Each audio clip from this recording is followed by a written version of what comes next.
Om Swastiastu.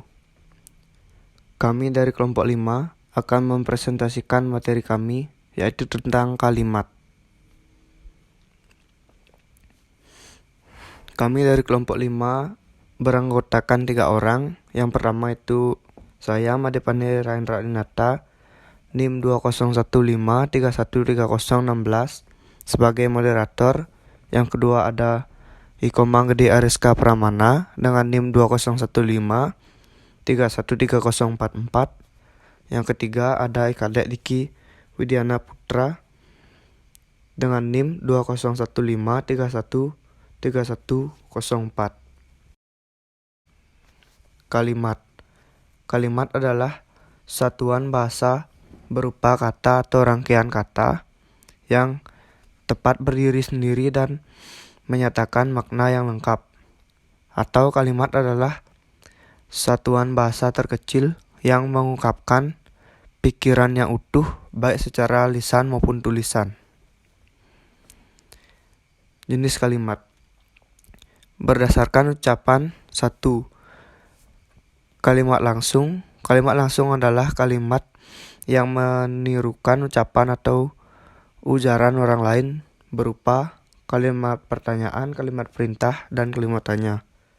2. Kalimat tidak langsung. Kalimat tidak langsung merupakan kalimat yang menceritakan kembali isi atau pokok ucapan yang pernah disampaikan oleh seseorang ke bentuk berita yang tidak menggunakan tanda petik. Jenis kalimat berdasarkan jumlah kata. Kalimat tunggal. Kalimat tunggal terdiri atas satu subjek dan satu predikat.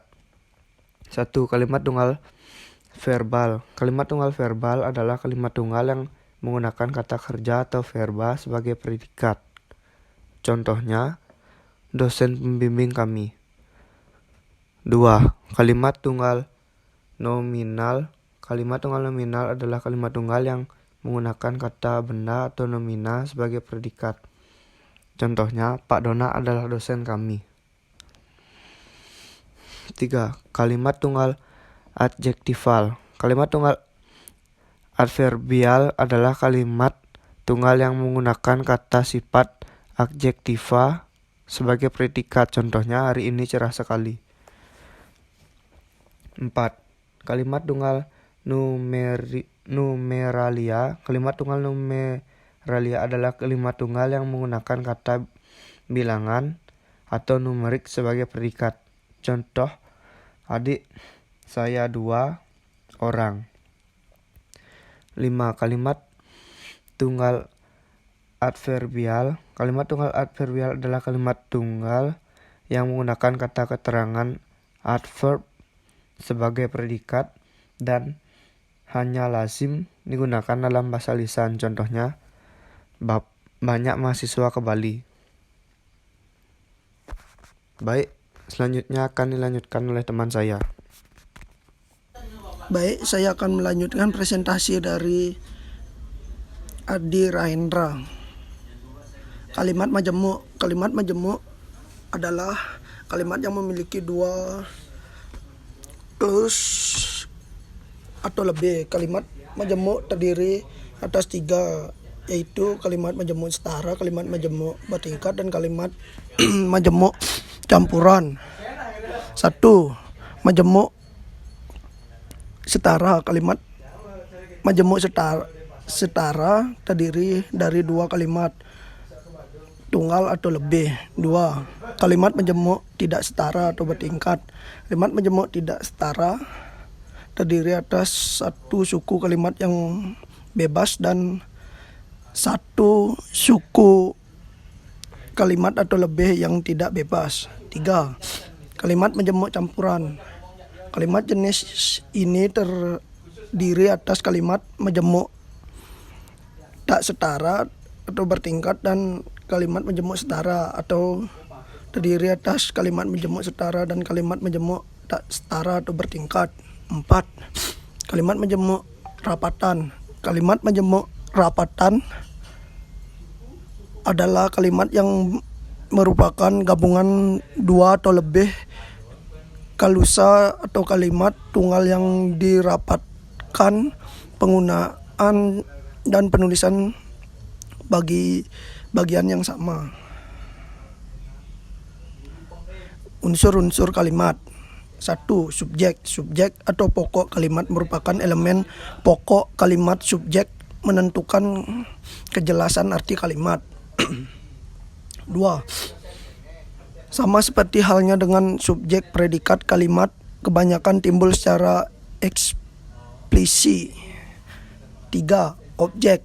Objek atau O merupakan bagian kalimat yang menjadi sasaran tindakan subjek S dan melengkapi fungsi predikat P.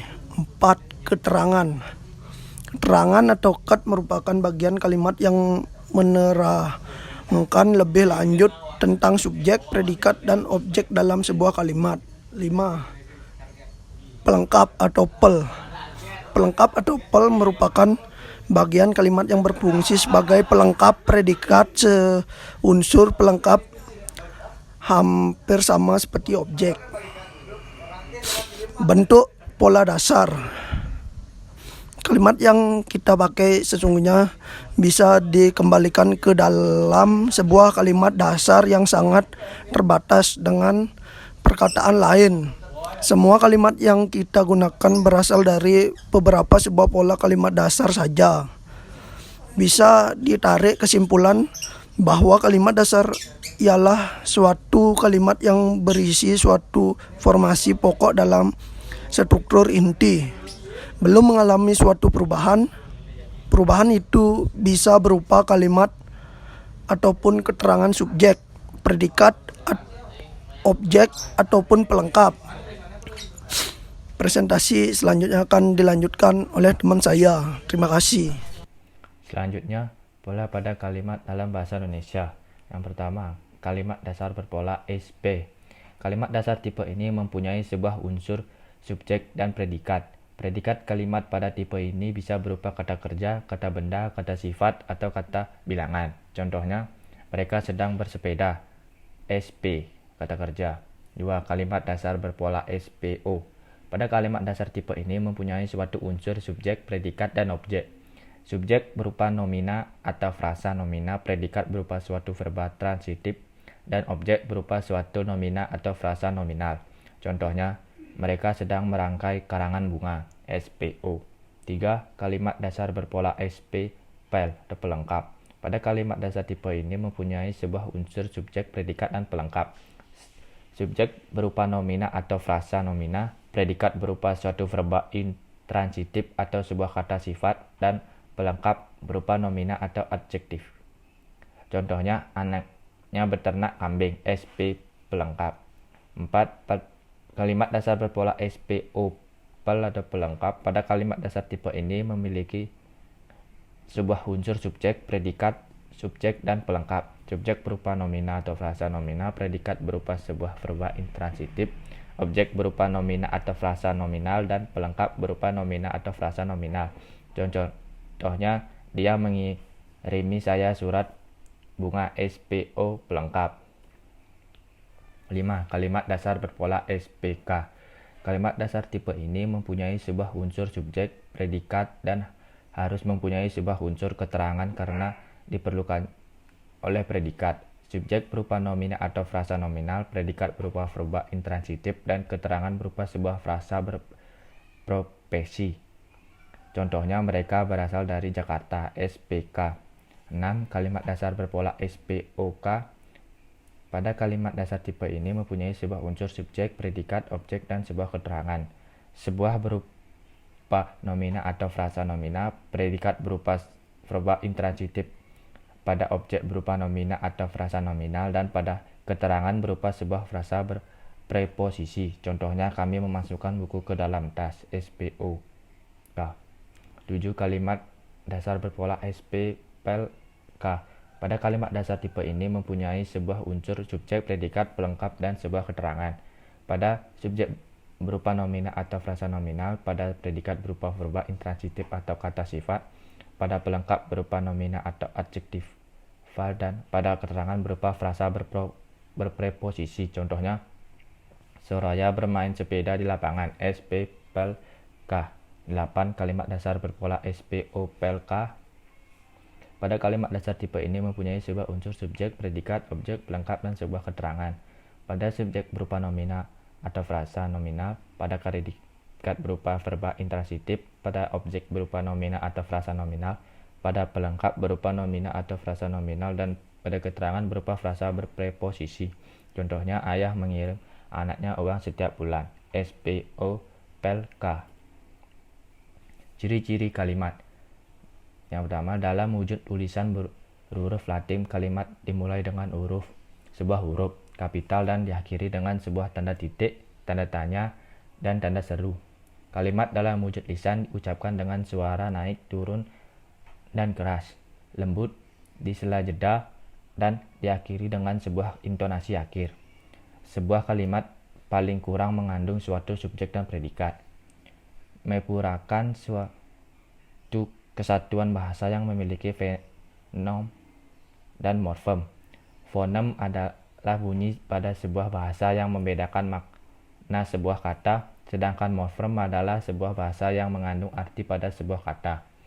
Dapat berdiri sendiri meskipun tidak ditambah dengan kalimat lengkap, mempunyai pola intonasi akhir, dan adanya huruf kapital dan tanda baca dalam sebuah kalimat.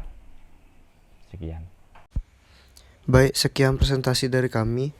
Apabila ada salah kata atau pengucapan, mohon dimaafkan. Akhir kata kami tutup dengan Pramu Santi. Om Santi Santi Santi Om.